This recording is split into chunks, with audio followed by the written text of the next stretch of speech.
नमस्कार दोस्तों। एक्टिव और पैसिव वॉइस। अरे वाह, ये नाम सुनते ही ग्रामर की मुश्किल यादें ताज़ा हो जाती हैं। सही कहा ना? पर चिंता की कोई बात नहीं। आज हम इस मुश्किल लगने वाले टॉपिक को एकदम मक्खन की तरह आसान बना देंगे। तो चलिए शुरू किया जाए। जरा इन दो सेंटेंसेस पे गौर कीजिए। पहला, she has finished the work, और दूसरा, the work has been finished by her. मतलब तो दोनों का एक ही है कि भाई काम खत्म हो गया है, लेकिन कहने का अंदाज, जो फील है, वो बिल्कुल अलग है। एक में फोकस शी पर है, जो काम कर रही है। दूसरे में फोकस वर्क पर है, जिस पर काम हुआ है। बस बोलने के इसी अंदाज के फर्क को कहते हैं एक्टिव और पैसिव वॉइस, और आज हम इसी के पीछे का सारा राज खोलने वाले हैं। तो सवाल उठता है, आखिर ये वॉइस है क्या भला? देखिए, बहुत सिंपल है। सोचिए कि हर सेंटेंस का एक हीरो होता है, जिसे हम कहते हैं सब्जेक्ट। वॉइस बस ये बताता है कि वो हीरो खुद एक्शन कर रहा है या फिर एक्शन उस पर हो रहा है। अगर हीरो एकदम एक्टिव होके काम कर रहा है तो वो हुआ एक्टिव वॉइस, और अगर हीरो बेचारा पैसिव है, बस एक्शन को रिसीव कर रहा है, तो वो हो गया पैसिव वॉइस। और पता है ये काम कब आता है? जब हमें ये बताना ही नहीं है कि काम किसने किया, या फिर जब काम करने वाले से ज्यादा जरूरी खुद काम हो। ठीक है, तो थियरी तो बहुत हो गई। अब असल खेल में उतरते हैं ना। चलिए इसे प्रैक्टिकली समझते हैं और शुरुआत करेंगे परफेक्ट टेंसेस से। हाँ, ये अक्सर बहुत कंफ्यूज करते हैं, लेकिन घबराने की कोई जरूरत नहीं। हम इसे स्टेप बाय स्टेप एकदम क्लियर कर लेंगे। तो सबसे पहले प्रेजेंट परफेक्ट टेंस। इसका एक्टिव फॉर्मूला तो सीधा साधा है, सब्जेक्ट, फिर हैज या हैव, वर्ब की थर्ड फॉर्म और ऑब्जेक्ट। अब देखिए पैसिव का जादू। इसमें क्या होता है, ऑब्जेक्ट जो है वो हीरो बनकर सबसे आगे आ जाता है। उसके साथ लगता है हैज या हैव, और फिर एंट्री होती है एक नए सुपरस्टार की, बीन। जी हाँ, बीन। और उसके बाद वर्ब की थर्ड फॉर्म। बस इतना ही है ना कमाल का ट्रिक। चलिए अब इस फॉर्मूला को एक्शन में देखते हैं। पहले एग्जाम्पल देखिए, she has finished the work. यहां वर्क ऑब्जेक्ट था, पैसिव में यही वर्क हमारा हीरो बन गया, और सेंटेंस शुरू हुआ the work has been finished. और ध्यान से देखिए, हर पैसिव सेंटेंस में हमारा वो नया दोस्त बीन मौजूद है।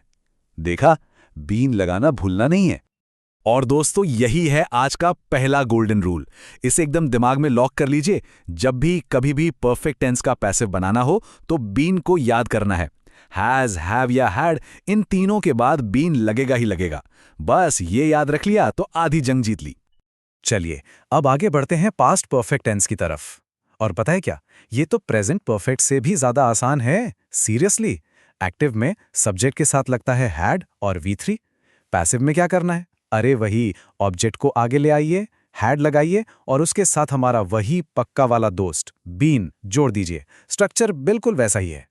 एग्जाम्पल देखिए, she had cleaned the room. Passive में ये बन गया the room had been cleaned by her. देखा, यहां हैज और हैव का कोई झंझट ही नहीं है। सब्जेक्ट कोई भी हो, बस हैड बीन लगाना है। कितना सिंपल है ना? तो परफेक्ट टेंस तो हो गया मास्टर। अब ग्रामर की सीढ़ी पर एक कदम और ऊपर चढ़ने का वक्त आ गया है।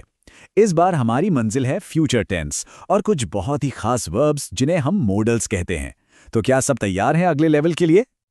बात करते हैं फ्यूचर इंडेफिनिट टेंस की।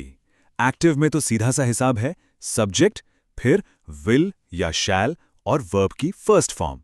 पर जब इसे पैसिव में बदलते हैं तो ऑब्जेक्ट तो आगे आ ही जाता है, विल शैल भी अपनी जगह रहता है, लेकिन इस बार एक नया हेल्पर आता है, बी। जी हां, बीई, बी, और उसके बाद लगती है वर्ब की थर्ड फॉर्म। एग्जाम्पल में यह बदलाव एकदम साफ साफ दिखेगा। She will cook food passive में बन गया food will be cooked bye हर। तो की क्या है? याद रखने वाली बात यह है कि फ्यूचर पैसिव में विल के साथ बी लगाना है और फिर वर्ब की थर्ड फॉर्म। ऑल राइट, अब आता है एक बहुत ही इंपॉर्टेंट और इंटरेस्टिंग पार्ट, मॉडल्स। ये जो छोटे छोटे पावर हाउस वर्ड्स होते हैं ना, कैन, शुड, मस्ट, मे, ये सेंटेंस को एक अलग ही फ्लेवर दे देते हैं। और सबसे अच्छी बात, इनका पैसिव बनाना बच्चों का खेल है। इनका फॉर्मूला देखिए कितना सिंपल और पावरफुल है। एक्टिव में सब्जेक्ट, फिर मॉडल और वर्ब की फर्स्ट फॉर्म। पैसिव में बदलने के लिए कुछ नहीं, बस ऑब्जेक्ट को आगे लाइए, मॉडल को छेड़ना नहीं है, उसे वैसा ही रहने दीजिए। उसके साथ फ्यूचर टेंस वाला हेल्पर बी लगाइए और वर्ब की थर्ड फॉर्म। बस हो गया काम। इन एग्जाम्पल्स को देखिए, पैटर्न एकदम क्रिस्टल क्लियर हो जाएगा। शी कैन स्पीक इंग्लिश का पैसिव हुआ English can be spoken by her.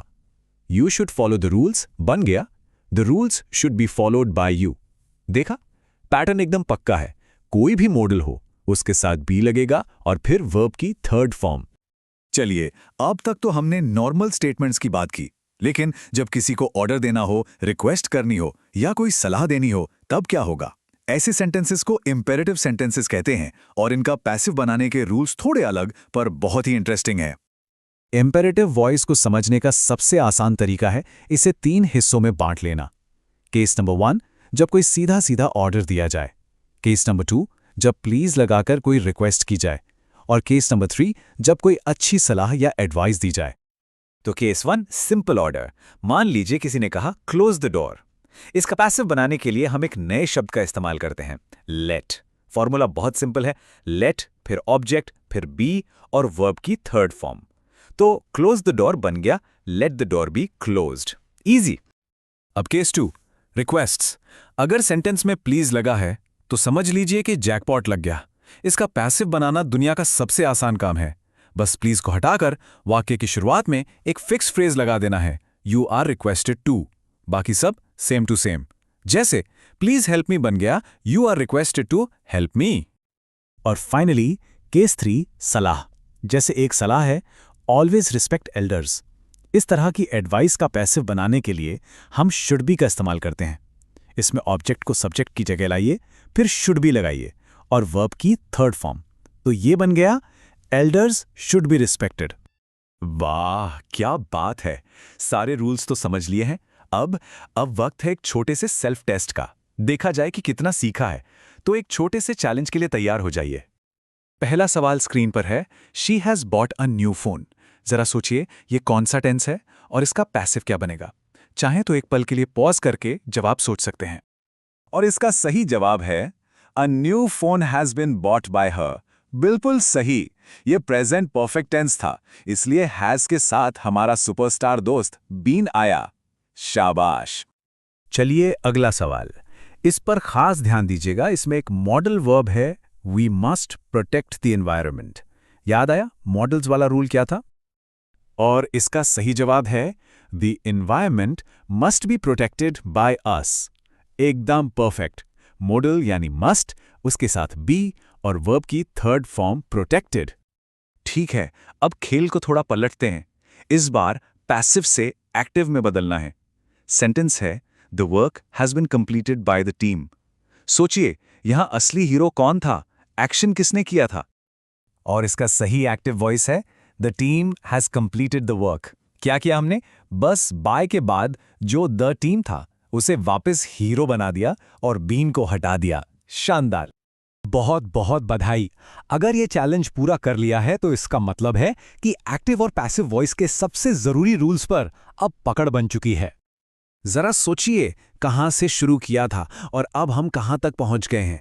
Perfect tense, future tense, modals और यहां तक कि कमांड्स वाले इंपेरेटिव वॉइस, सब कुछ कवर हो गया है। ये वाकई एक बड़ी उपलब्धि है। और अब जब इन सारे नियमों में महारत हासिल हो चुकी है तो एक सवाल के साथ आपको छोड़े जाता हूं।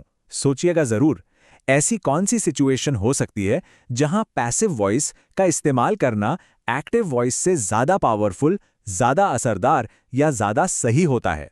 इस पर विचार जरूर कीजिएगा।